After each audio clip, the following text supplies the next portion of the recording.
जय माता रानी दोस्तों, नीता विक्रम परिवार में आप सबका स्वागत है। बैसाख का पावन माह चल रहा है।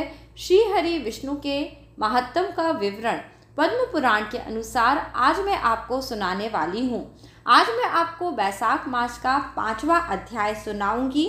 तो विष्णु भगवान के नाम का जयकारा अवश्य लगाएं। कमेंट सेक्शन में ओम नमो भगवते वासुदेवाय, जय माता रानी अवश्य लिखिए। मैं हूं आपकी एस्ट्रो दीदी नीता विक्रम और आप सबका नीता विक्रम चैनल में स्वागत करती हूं। आप सब कैसे हैं दोस्तों, और किस प्रकार के वीडियोस देखना चाहते हैं ये बताने के लिए भी कमेंट सेक्शन में आप कमेंट कर सकते हैं। यदि आज आप चैनल पे पहली बार आए हैं तो चैनल सब्सक्राइब ज़रूर करें और वीडियो को लाइक करें। विष्णु भगवान की महिमा का यह वर्णन सुन के आपके जीवन के सभी कष्ट दूर होंगे और श्री हरि विष्णु की कृपा आप सबको प्राप्त होगी। आज 5वां दिन है बैसाख मास का और पद्म पुराण के अनुसार बैसाख मास में स्नान, तर्पण, पूजा विधि और महिमा के विषय में आज आपको जानकारी मिलने वाली है। राजा अम्बरीश ने पूछा, हे मुने, बैसाख माह में व्रत का क्या विधान होता है? इसमें किस प्रकार की तपस्या अथवा अनुष्ठान करना पड़ता है? क्या दान देना होता है? कैसे स्नान किया जाता है और किस प्रकार भगवान केशव का पूजन करा जाता है? ब्रह्म ऋषि, आप श्री हरि के प्रिय भक्त हैं तथा सर्वज्ञ हैं, अतः कृपा करके मुझे ये सभी बातें बताइए।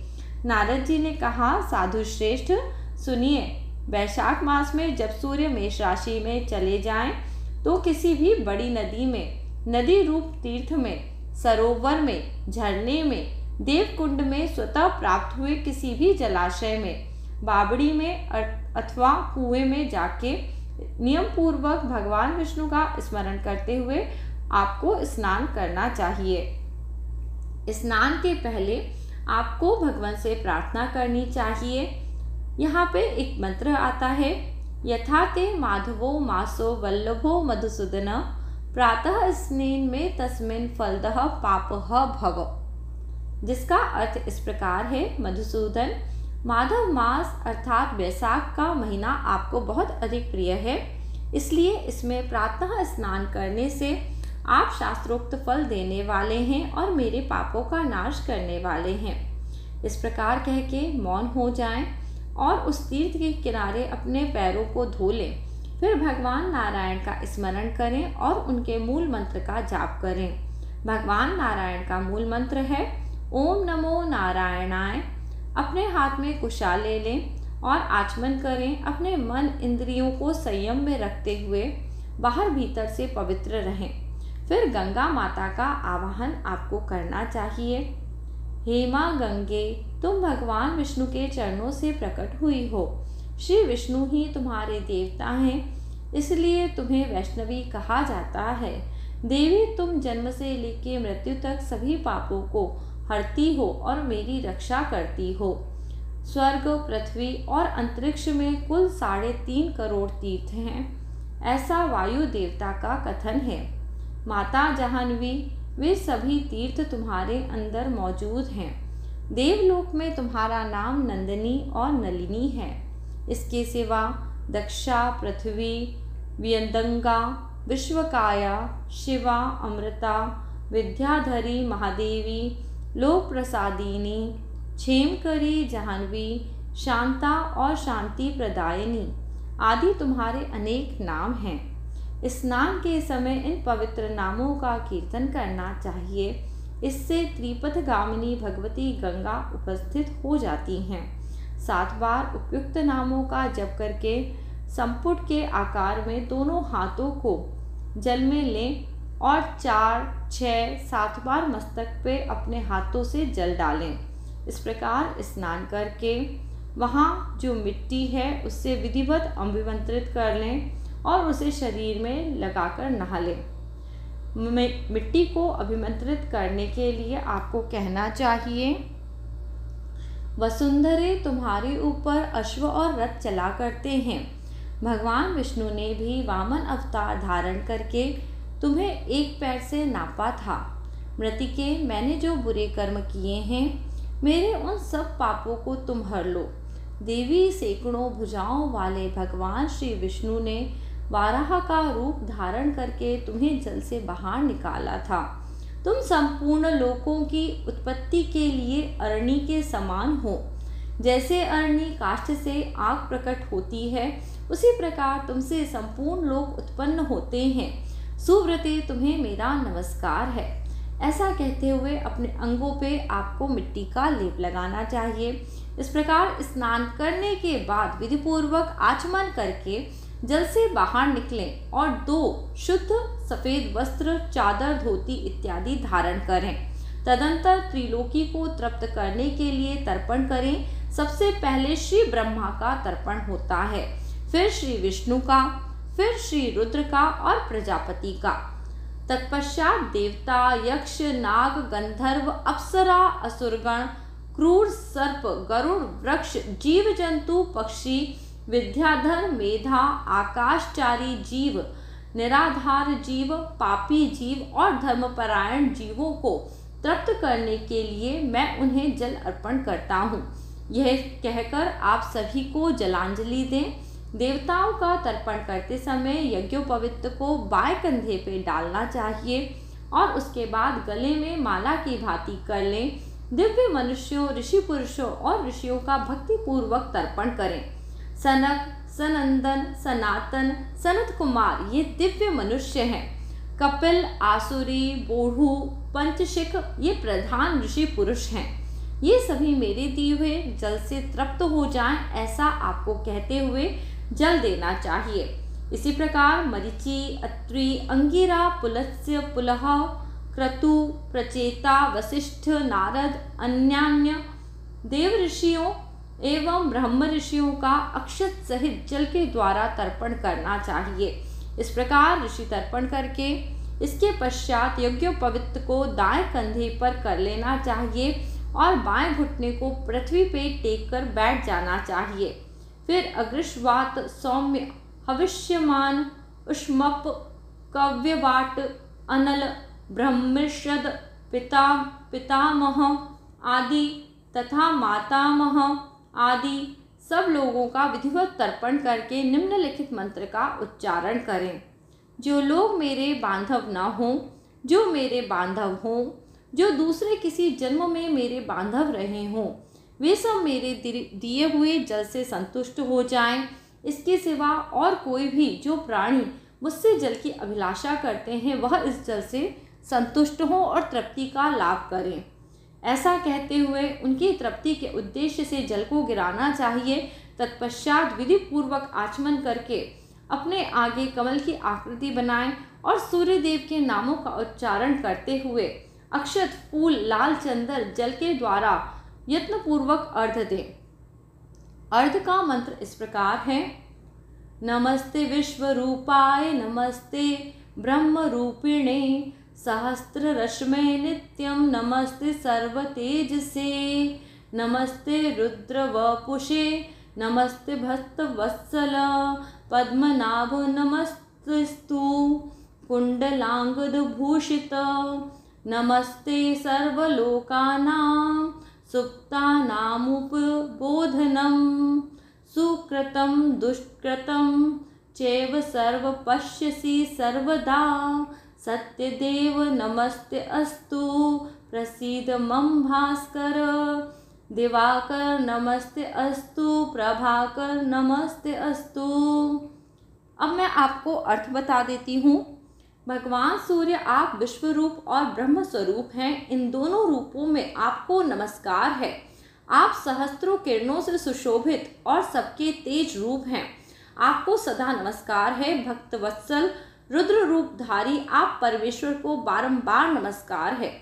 कुंडल और अंगद आदि आभूषणों से विभूषित पद्मनाभ आपको नमस्कार है। भगवान आप सोए हुए संपूर्ण लोगों को जगाने वाले हैं। आपको मेरा नमस्कार है। आप सदा सबके पाप पुण्य को देखा करते हैं। आप सत्य देव हैं। आपको नमस्कार है। प्रभाकर आपको नमस्कार है। इस प्रकार सूर्यदेव को नमस्कार करके 7 बार उनकी प्रदक्षिणा करें और फिर द्विज, गो और सुवर्ण का स्पर्श करके अपने घर में आपको जाना चाहिए। वहाँ आश्रम वासियों का, अतिथियों का सत्कार तथा भगवान की प्रतिमा का पूजन करें। राजन घर में पहले भक्ति पूर्वक जितेंद्रिय भाव से भगवान गोविंद का विधिवत पूजन करना चाहिए। विशेषतः वैशाख के महीने में जो श्री मधुसूदन का पूजन करता है उसके द्वार पूरे एक वर्ष तक श्री माधव की पूजन संपन्न हो जाती है। वैशाख मास के आने पे जब सूर्य देव मेष राशि में स्थित हों तो श्री केशव की प्रसन्नता के लिए उनके व्रतों का संचय करना चाहिए। अपने अभिष्ट को सिद्ध करने के लिए अन्न, जल, शक्कर, धेनु, तिल की धेनु आदि का दान करना चाहिए। इस कार्य में धन की कंजूसी नहीं करना चाहिए। जो समूह से वैशाख के महीने में प्रतिदिन सवेरे स्नान करते हैं, जितेंद्रिय भाव से रहते हैं, भगवान के नाम को जपते हैं, हविष्य भोजन करते हैं, वह सब पापों से मुक्त हो जाते हैं। जो वैशाख के महीने में आलस्य को त्याग कर एक भुक्त 24 घंटे में एक ही बार भोजन करते हैं, नक्त यानी केवल रात में भोजन करना, आयाचित यानी बिना मांगे मिला हुआ अन्न एक समय भोजन करते हैं, वह अपनी संपूर्ण अविष्ट वस्तुओं को प्राप्त कर लेते हैं। वैशाख मास में प्रतिदिन 2 बार गांव के बाहर नदी के जल में जाकर स्नान करना चाहिए। हाविष्य खाकर रहना, ब्रह्मचर्य का पालन करना, पृथ्वी पे सोना, नियम पूर्वक रहना, व्रत, दान, जप, होम, भगवान मधुसूदन का पूजन करना, ये नियम हजारों जन्मों के भयंकर पापों को भी हरा देते हैं। जैसे भगवान माधव ध्यान करने पर सारे पाप नष्ट कर देते हैं, उसी प्रकार नियम पूर्वक किया हुआ माधव मास का स्नान भी सभी पापों को दूर करता है। प्रतिदिन तीर्थ में स्नान, तिलों द्वारा पितरों का तर्पण, धर्मघट आदि का दान और श्री मधुसूदन का पूजन यह भगवान को संतोष प्रदान करने वाला है। वैशाख के मास में इसका पालन अवश्य करना चाहिए। वैशाख मास में तिल, जल, सोने, अन्न, शक्कर, वस्त्र, गौ, जूते, छाते, कमल या शंख तथा घड़े, इन वस्तुओं का ब्राह्मण को दान करें। तीनों संध्याओं के समय एकाग्र चित्त होकर विमल स्वरूपा साक्षात भगवती लक्ष्मी के साथ परमेश्वर श्री विष्णु का भक्ति पूर्वक पूजन करना चाहिए। सामयिक फूलों और फलों से भक्ति पूर्वक श्री हरि विष्णु को आपको भोग अर्पित करना चाहिए। यथाशक्ति ब्राह्मणों का पूजन करना चाहिए। पाखंडियों से बातचीत नहीं करनी चाहिए। जो फूलों द्वारा विधिवत अर्चन करके श्री मधुसूदन की आराधना करते हैं वह सब पापों से मुक्त होकर परम पद को प्राप्त हो जाते हैं। श्री नारद जी कहते हैं, राजेंद्र सुनो, मैं संक्षेप में माधव के पूजन की विधि बताता हूँ। महाराज, जिनका कहीं अंत न हो, जो अनंत और अपार हैं, उन भगवान का अनंत की पूजा विधि से अंत नहीं है। श्री विष्णु का पूजन 3 प्रकार होता है, वैदिक, तांत्रिक और मिश्र। तीनों के ही बताए हुए विधान से श्रीहरि का पूजन करना चाहिए। वैदिक और मिश्र पूजन की विधि ब्राह्मण आदि 3 बर्तनों में ही बताई गई है, किंतु तांत्रिक पूजन केवल विष्णु भक्त शूद्र के लिए ही विहित है। साधक पुरुष को उचित है कि वो शास्त्रोक्त विधि का ज्ञान प्राप्त करके एकाग्र चित्त हो, ब्रह्मचर्य का पालन करें और विष्णु का विधिवत पूजन करें।